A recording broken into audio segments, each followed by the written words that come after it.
Amigos televidentes, ¿qué tal? ¿Cómo están? Buenas noches, un gusto que me acompañen acá en el Noticiero Estelar. Todos bienvenidos, los invitamos para que nos sigan a través de www.eltelegrafo.com.es, también en www.ecuadortv.es.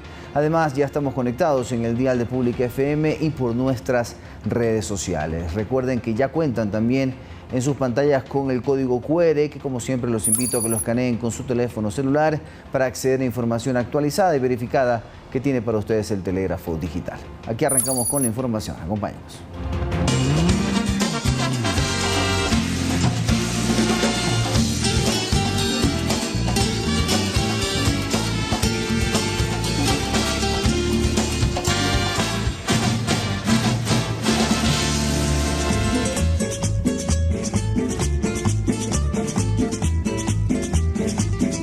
Y como no podía ser de otra manera, arrancamos acá nuestro noticiero estelar conectándonos en la ciudad de Guayaquil con nuestro compañero Lautaro Andrade Castro, que ya está con nosotros conectado. Tengo entendido, Lauta, que estás en la Plaza Olmedo, si no me equivoco. ¿Cómo estás? Un fuerte abrazo. Buenas noches.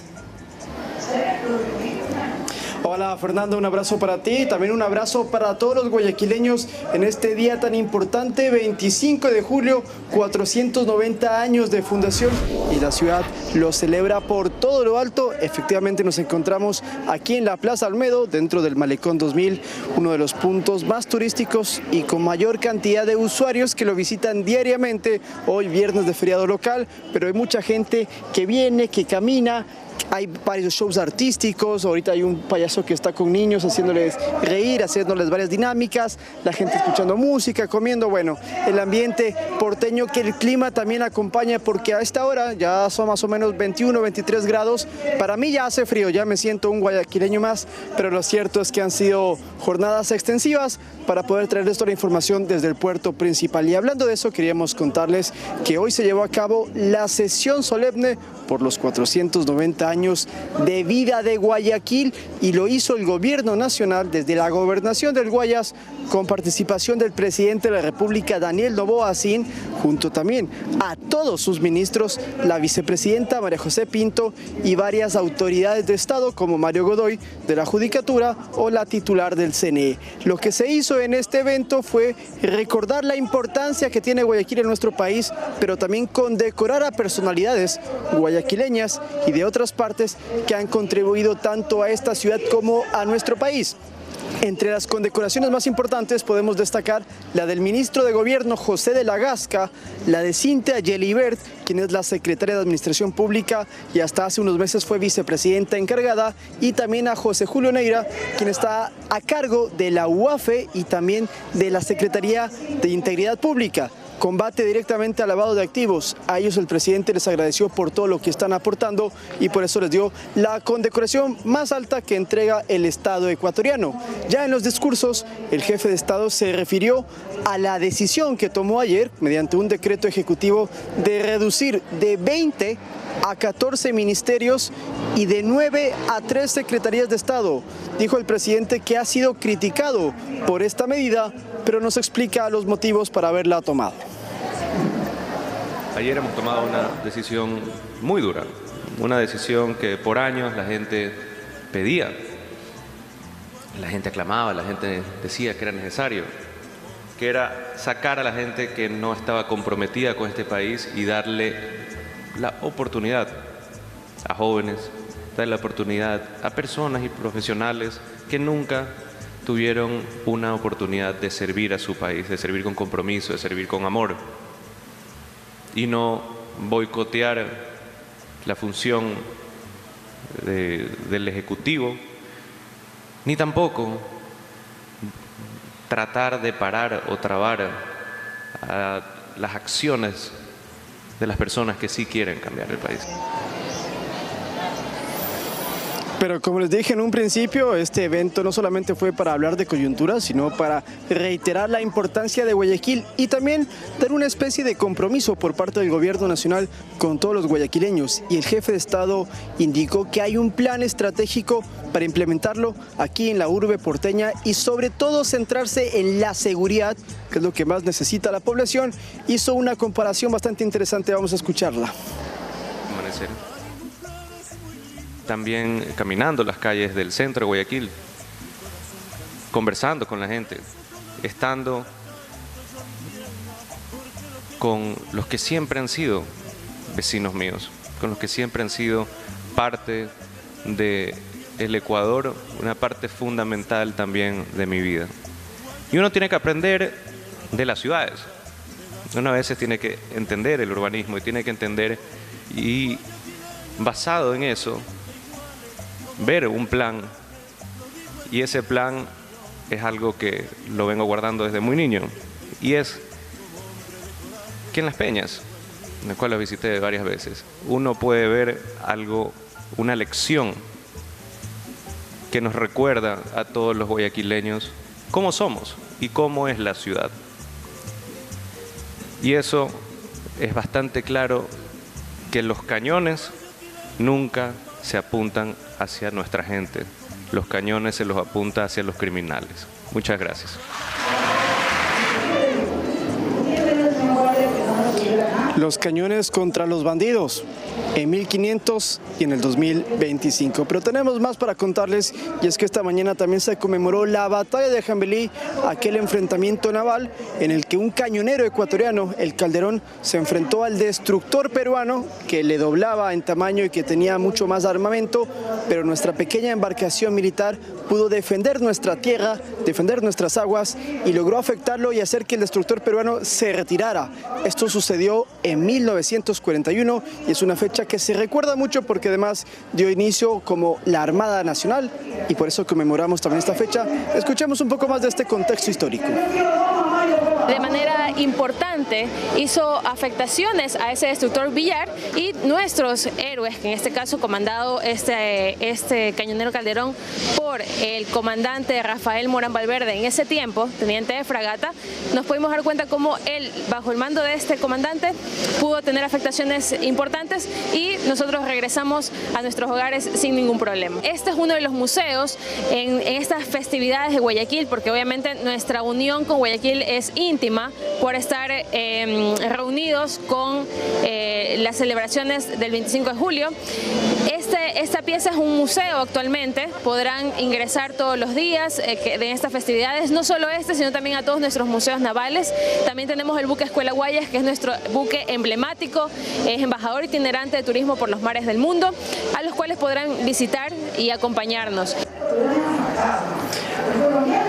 Pero Guayaquil está de fiesta, y como en estos días les mostramos un espacio para tomarse fotografías, el Guayaquil de todos los colores, ahora queremos mostrarles un poco de música, de danza y, cómo no, de esa sensación y ese ambiente de sentirse orgullo de ser guayaquileño. Y qué mejor que en plena avenida 9 de octubre, donde se realizó el tradicional desfile en el cual participan unidades educativas de toda Guayaquil con sus bandas de paz, como se denominan ahora, con la bandera guayaquileña, el azul y blanco, ondeando por toda la calle. Esto tuvo una aglomeración de personas, eran por lo menos 10 cuadras durante toda la 9 de octubre, desde el Parque del Centenario y desembocando en el Malecón 2000.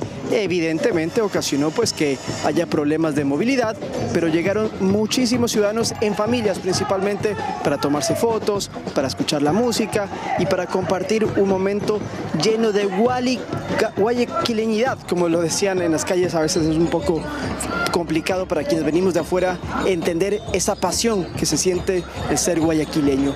Pero además, cambiando de tema, queríamos mostrarles que ya hay una visitante ilustre que dijo: yo me voy a quedar en Guayaquil.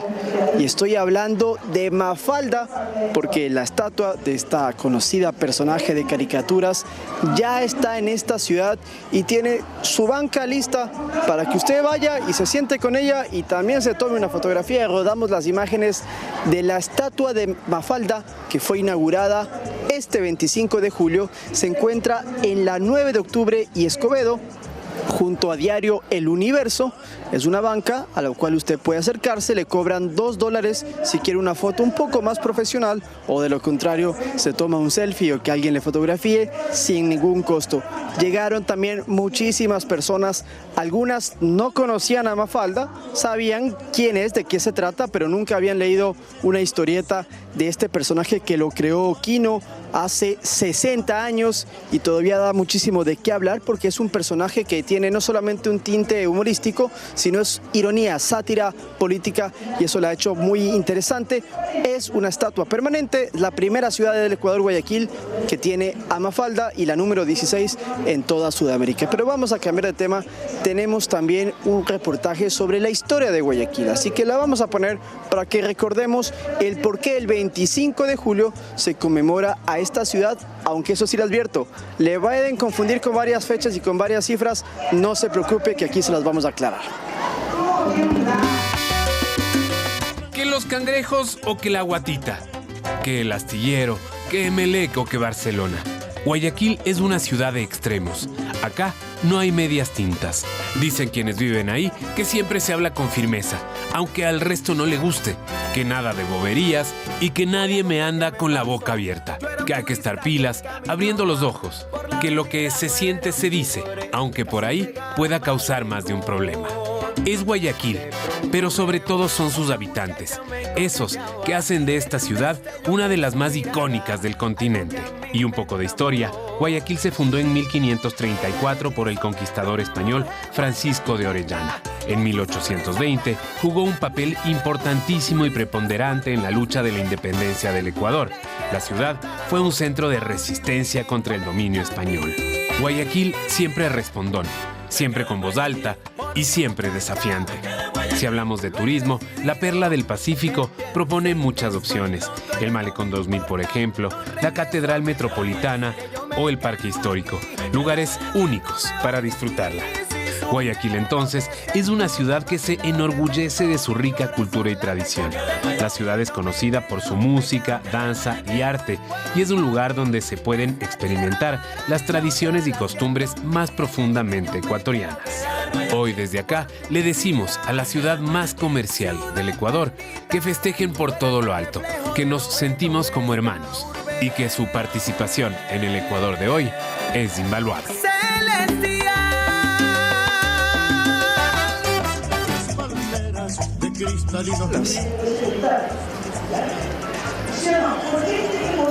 Y para cerrar, queríamos contarles que tuvimos una anécdota muy interesante. Estábamos aquí en el malecón y se nos acercó un señor que decía: yo me llamo el payaso Cucharita. No lo conocíamos nosotros, pero nos empezó a hablar de lo lindo que es Guayaquil.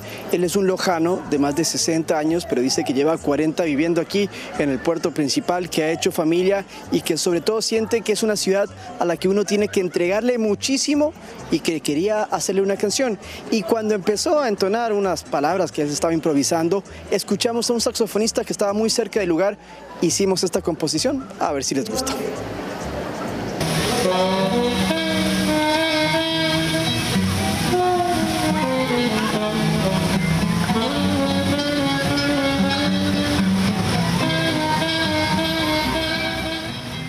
Es lo más maravilloso que tiene el Ecuador, sin lugar a dudas. Es la ciudad que llama a la paz, el amor. Yo llegué en motonadas, yo era joven, cuando había las motonadas que venían de la provincia del Oro, de Puerto Bolívar, venían para acá, entonces yo venía en Jambelí, en el Olmedo, son las motonadas, mire. ¿Y eran por aquí en el río? Claro, por aquí llegamos, aquí era la parada. ¿Cómo era el río Guayas en esa época? Maravilloso. No estuvo tan así como usted está viendo ahora porque hay demasiada contaminación. Era un río maravilloso. Usted se bañaba, usted se amarraba una soga aquí, se tiraba al agua y mientras la motora iba avanzando, te iba nadando ahí. Guayaquil de mis amores, te canto de corazón. En este día maravilloso, te lo digo con amor. Guayaquil de mis amores, Guayaquil de mi corazón. Gracias. Gracias, mi estimado Cucharita.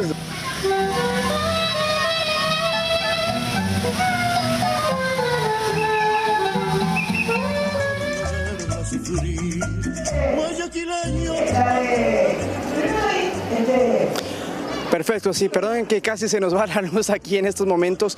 Las fiestas no han terminado, sí. Hoy es el día en el que hay feriado local, hoy también es un día donde se hacen conmemoraciones y sesiones solemnes, pero también hay más actividades. Pongamos en pantalla el resto de agenda para sábado y domingo y que los guayaquileños puedan aprovechar de estas festividades, y también a quienes viven en la provincia del Guayas y están a 1 o 2 horas de Guayaquil y les gustaría venir. Por ejemplo, el sábado vemos rápidamente en imágenes que tenemos en la ciudadela Bloques de Valdivia, la retreta de celebración de fiestas julianas.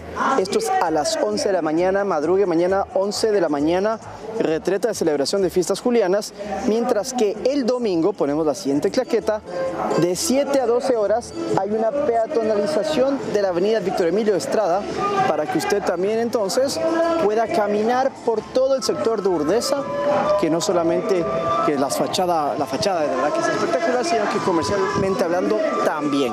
Así que le proponemos eso para sábado y domingo. Hay el Burger Show también, es un evento privado, pero que fue coordinado por el Ministerio de Turismo. Hay artistas internacionales y la Miss Universo. No nos cansamos de repetirlo. No la pudimos encontrar, pero sabemos que está aquí también en Guayaquil. Con esto me voy despidiendo. Fer, no sé si tienes alguna pregunta allá en Quito. Y de paso quería también felicitarte como gran exponente del deporte, del periodismo, de la comunicación guayaquileña, Fer.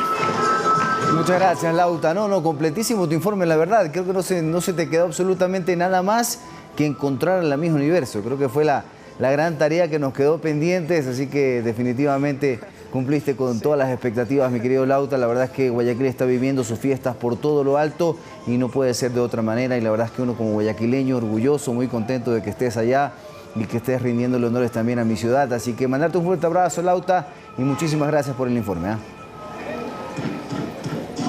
No, a ustedes, Fernando, a todo el equipo de producción. Esto no ha sido un trabajo de una sola persona.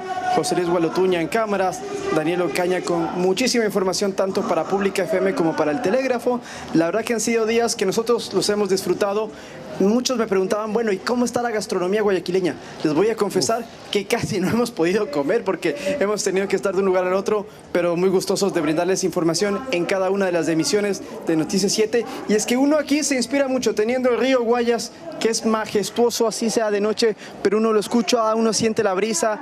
A mis espaldas se encuentran las peñas. Bueno, Guayaquil tiene tantas cosas para hacer y gente tan bonita y tan buena anfitriona que sin duda alguna hay que volver. Así que si usted no conoce Guayaquil, pues piénsaselo porque vale muchísimo la pena. Con esto nos despedimos. Soy Lautaro Andrade Castro y volvemos al estudio en Quito con más información y que viva siempre Guayaquil. Muchas gracias, Lauta. Un fuerte abrazo. Nuestro compañero que está en la ciudad de Guayaquil, pues siguiendo todas las actividades que se están dando pues, por los 490 años de fundación de la ciudad de Guayaquil y que sin duda alguna le damos acá el realce necesario. Nosotros seguimos con más información para contarles que varios ministros del gabinete del Ejecutivo aplauden la decisión del presidente Daniel Noboa de fusionar 6 carteras de Estado y 6 secretarías. Por ejemplo, el ministro de Transporte, Roberto Luque, indicó que varios funcionarios con actividades irregulares han sido separados. La fusión de varios ministerios e instituciones que se adhieren a otras carteras de Estado permitirán articular acciones para mejorar los procesos estatales y así se lo ve desde el gabinete del Ejecutivo. Por ejemplo, el ministro del Interior, John Reinberg, indicó que se realizará un control al trabajo del SNAI y del ECU 911, que ahora se adhieren a su cartera de Estado. Un poco más de control sobre las dos entidades y que siga los lineamientos en seguridad que estamos llevando como país. Entonces, más el objetivo es de que trabajen directamente con el Ministerio del Interior, por supuesto, como parte del bloque de seguridad. De su parte, José David Jiménez celebra que el Ministerio del Deporte se adhiera al Ministerio de Educación y recalca que pese a no ser una cartera de Estado, el deporte será prioritario. Y ratificarles que la estructura del deporte no se va a tocar, no se va a perjudicar ni el alto rendimiento, ni el deporte formativo, ni el deporte barrial, así que vamos a trabajar nada más con más fuerza. La reorganización del Estado implica también la desvinculación de 5.000 funcionarios. Desde el Ministerio de Transporte se señala que muchos tenían procesos irregulares. Y solo, por ejemplo, un par de muestras, funcionarios de coordinaciones financieras que pedían muchas veces dinero para agilitar planillas, coordinadores y abogados en coordinaciones legales de las direcciones zonales y distritales, que lo que hacían, en lugar de sacar los procesos que los deben de sacar bien y legalmente, lo que hacían es avisar al CERCOP y denunciar al CERCOP haciéndose pasar por contratistas. Y también tenía funcionarios, que parece mentira, más allá de ser un analista número 7 con $1.000 de sueldo, eran contratistas del Estado. Ya se había advertido que la fusión de ministerios también implicaría más desvinculaciones, pues en muchos casos habrá duplicidad de funciones. Por ello, habrá un análisis para evaluar qué partidas son necesarias. Nosotros ya hemos realizado algunas desvinculaciones. El día de ayer, por ejemplo, se notificó a cerca de 68 personas del Ministerio de Inclusión Económica y Social, tanto de nombramiento provisional como de nombramiento definitivo, luego de un proceso de evaluación constante. La fusión de carteras de Estado tomará varias semanas. Según la vocera de gobierno, cada ministerio y secretaría desarrollará sus propios procesos independientemente. Edison Saavedra, Noticias 7. 6 ministerios y 6 secretarías de la función ejecutiva pasarán a formar parte de otras carteras de Estado, esto según el plan de eficiencia administrativa anunciado por el Gobierno Nacional. El objetivo es modernizar el sector público y mejorar la atención ciudadana. Los cambios se hicieron oficiales con el decreto 60 del presidente Daniel Noboa. El gobierno simplificará el aparato estatal para mejorar los procesos y la atención a la ciudadanía. Con esta medida, los ministerios pasan de 20 a 14 y las secretarías se reducen de 9 a 3. El Ministerio de Transporte y Obras Públicas se fusiona con el Ministerio de Vivienda. También integrará a la Secretaría de Inversiones Público-Privadas y a la Secretaría Técnica del Comité Interinstitucional de Prevención de Asentamientos Humanos Irregulares. El Ministerio de Educación se fusiona con el Ministerio del Deporte, Ministerio de Cultura y la Secretaría de Educación Superior Cenecid. También el Ministerio de Energía integrará al Ministerio de Ambiente. El Ministerio de Turismo se fusiona con el Ministerio de Producción. Al Ministerio de Gobierno se integrará el Ministerio de la Mujer. A la cartera de Agricultura y Ganadería se incorpora el Viceministerio de Acuacultura y Pesca. También al Ministerio del Interior se adhiere el SNAI y el ECU 911. La Secretaría Ecuador Crece sin Desnutrición Infantil se fusiona con el Ministerio de Inclusión Económica y Social. La Secretaría General de la Administración de la Presidencia se fusionará con Inmobiliar, mientras que las Emplades se fusiona con la Secretaría General de la Administración Pública y Gabinete. Esto significa que se reducen en un 41% el número de carteras de Estado que conforman el Poder Ejecutivo. Cada uno de estos ministerios tendrá a cargo la elaboración del plan de la fusión para poner en marcha cómo operarán estas nuevas instituciones una vez que se fusionen.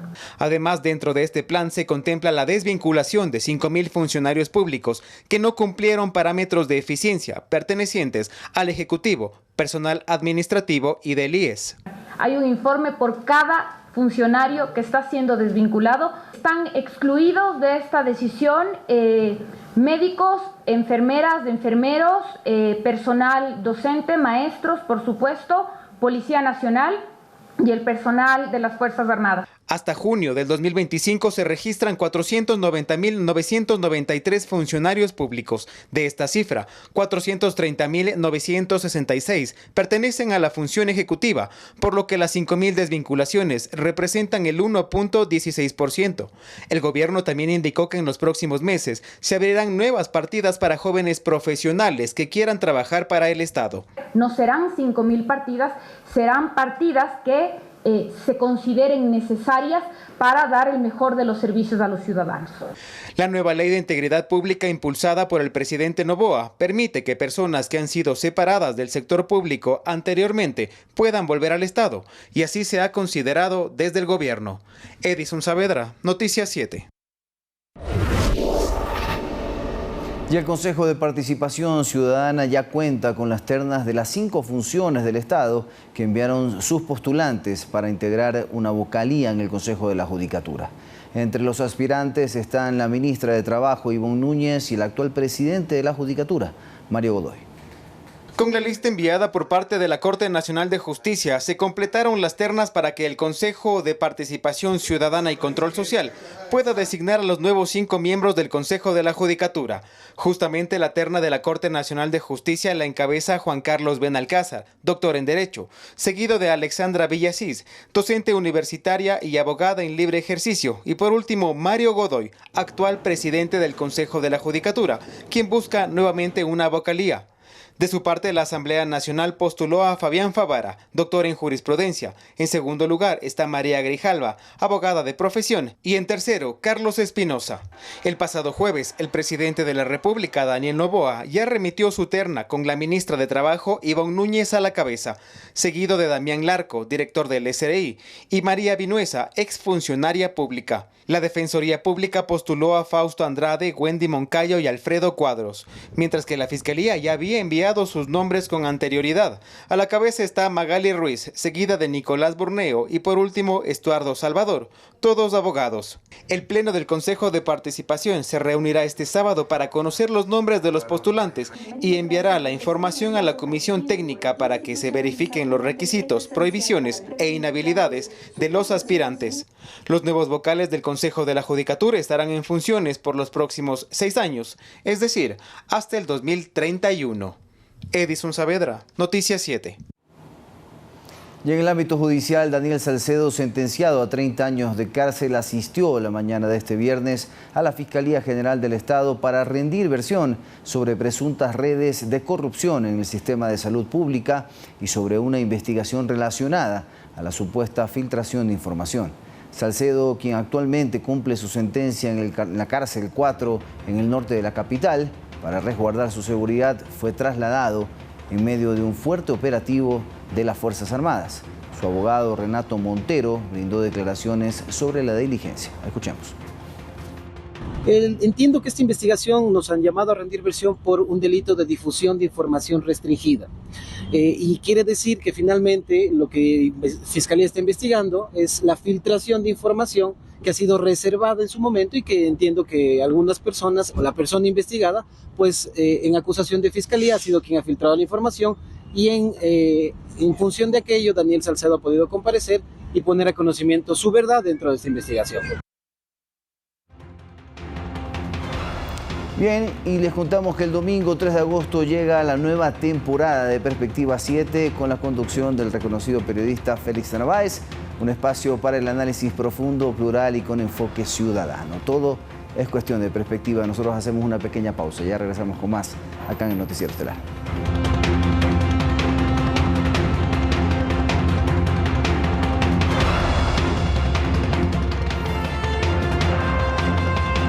Regresamos con más información y arrancamos este nuevo bloque con operativos en acción.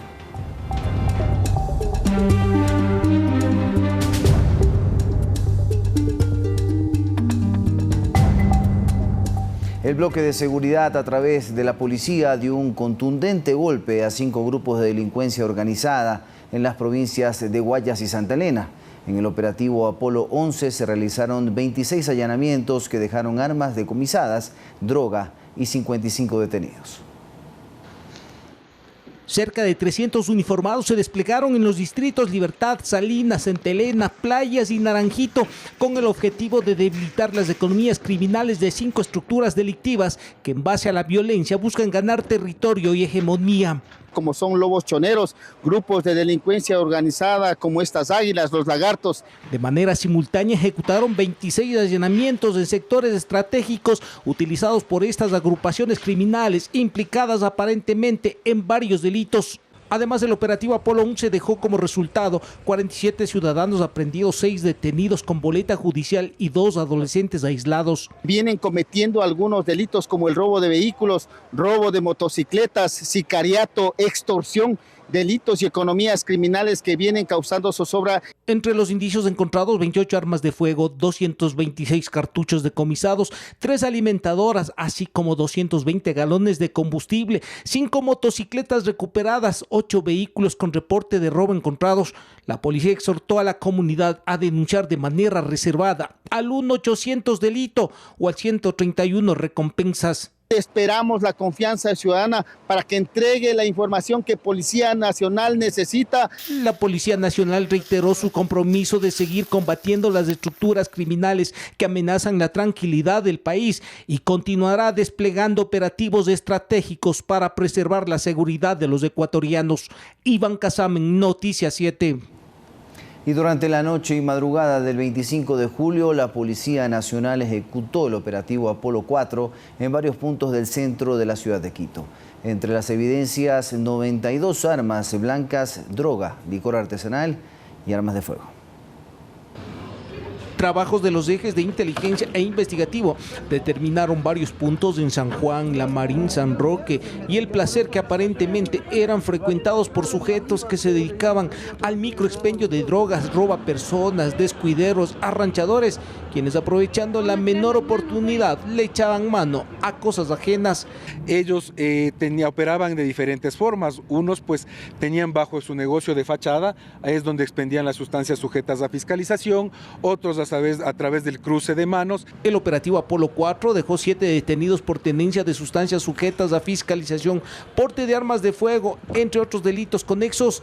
Entre los sospechosos, 2 menores de edad e igual número de mujeres. Con la intervención, la policía busca recuperar espacios que la delincuencia intenta tomarse para sus actividades ilícitas. Con este operativo, confirmar nuestro compromiso con la sociedad, nuestro compromiso con Quito de su Policía Nacional, seguir trabajando por la seguridad de los ciudadanos. Entre las evidencias incautadas, 5 armas de fuego, 34 botellas y 5 canecas con licor artesanal, 92 armas blancas, 745 paquetes con marihuana y cocaína. El comandante de policía del Distrito Metropolitano de Quito señaló que este tipo de intervenciones continuarán en puntos que han sido identificados como conflictivos con el objetivo de precautelar la seguridad de los ciudadanos. Como Policía Nacional no queremos mejorar la percepción, queremos dar la seguridad que quiteños y quiteñas necesitan. Resultados contundentes para contrarrestar el accionar de los grupos armados organizados.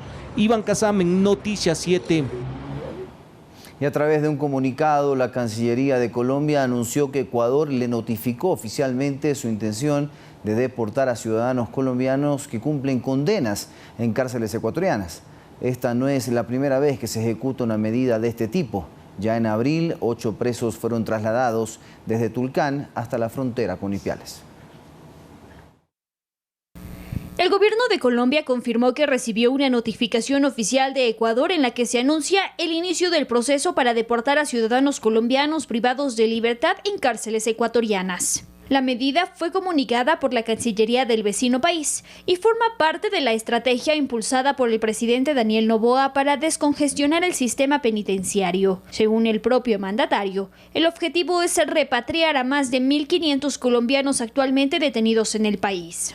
El gobierno de Ecuador ha transmitido al gobierno de Colombia su propósito de dar inicio, en el marco de su ordenamiento jurídico, a un proceso de deportación de colombianos privados de la libertad en diferentes centros penitenciarios en ese país. En respuesta, el gobierno colombiano aseguró que mantiene gestiones diplomáticas activas para garantizar condiciones dignas durante los traslados. Además, propuso que la revisión de cada caso se haga de forma individual y respetando los acuerdos internacionales. El gobierno colombiano está adelantando por las vías diplomáticas las gestiones tendientes a acordar un procedimiento que garantice condiciones dignas para el traslado de nuestros connacionales al país. Aunque no hay cifras oficiales confirmadas, se estima que unos 800 colombianos serían deportados en las próximas semanas. Entre ellos, personas condenadas por delitos como terrorismo, narcotráfico, tráfico de armas, homicidio, abuso sexual, secuestro y hurto, muchos de los cuales no han cumplido ni siquiera el 50% de su condena.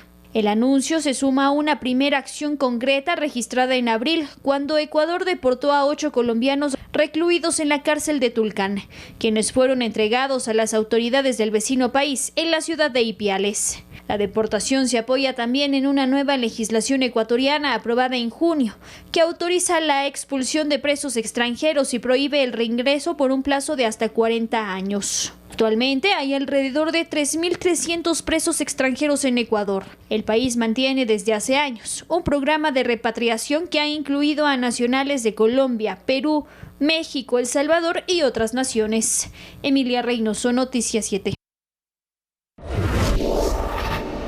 Y este domingo Quito vivirá una de las competencias ciclísticas más esperadas del año, el Giro de Rigo. Por esta razón se anunciaron más de 600 cierres viales en distintas zonas de la ciudad, especialmente en el nororiente.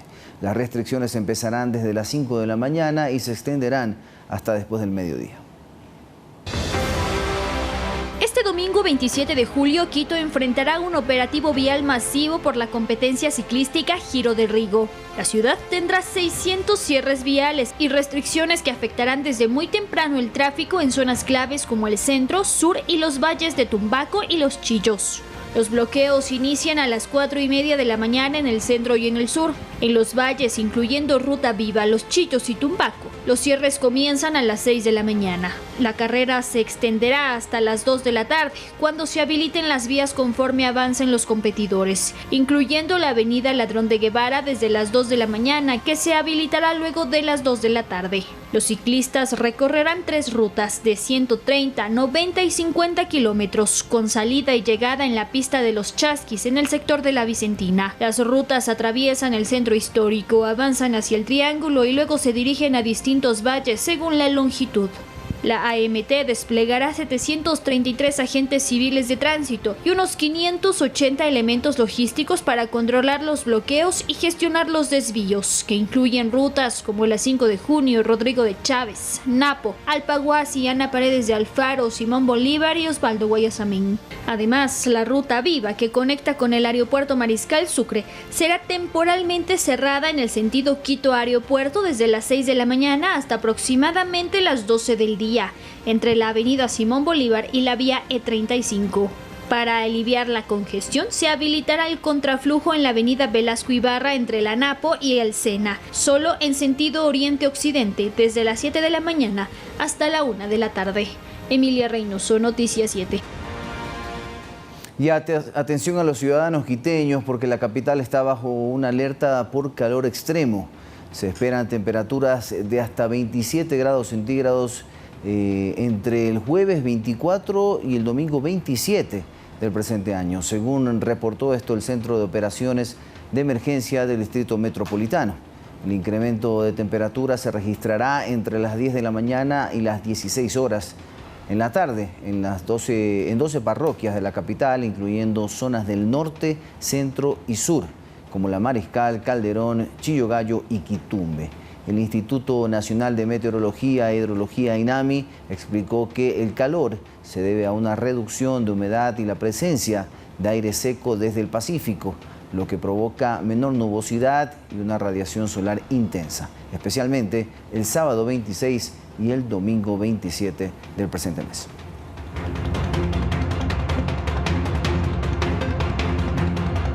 En el Hospital Docente de Calderón, en Quito, se realizan más de 70 cirugías reconstructivas gratuitas para niños y niñas con labio fisurado o paladar hendido. Las intervenciones iniciaron el pasado 23 de julio y se harán hasta el domingo 27.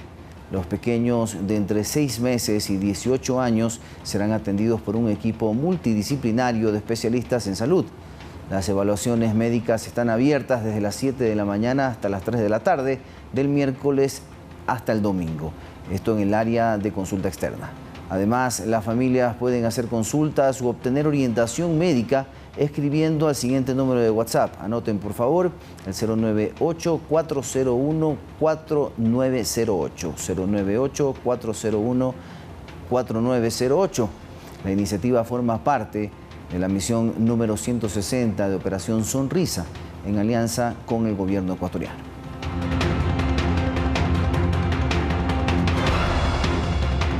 Y te preguntas qué está pasando en el país y por qué. Bueno, el domingo 3 de agosto a las 8 de la noche vuelve a Ecuador TV Perspectiva 7 con Félix Narváez.